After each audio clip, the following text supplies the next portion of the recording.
speed looks obvious on the water, but in the air it's much more difficult to judge. Yesterday I only flew about 15 kilometers per hour when I flew with my DJI Neo 2.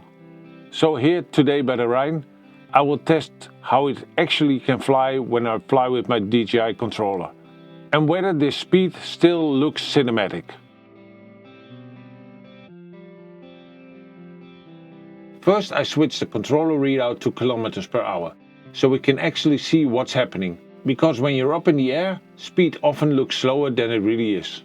From the drone point of view, it doesn't always feel that fast, but once you look at the live speed on the controller, you get a very different picture. So the interesting part is that the drone speed and the perceived speed feels way different. So even when the controller shows decent numbers, the footage can still feel smooth and controlled instead of aggressive. So if you want to have cinematic shots, it's not all about going flat out. So yeah, the DJI Neo 2 is definitely faster than it looks. But what surprised me the most is that it still feels cinematic even at higher speed. It's not about going fast, but how you use that speed. If you enjoyed this test, don't forget to subscribe. It will really help this channel.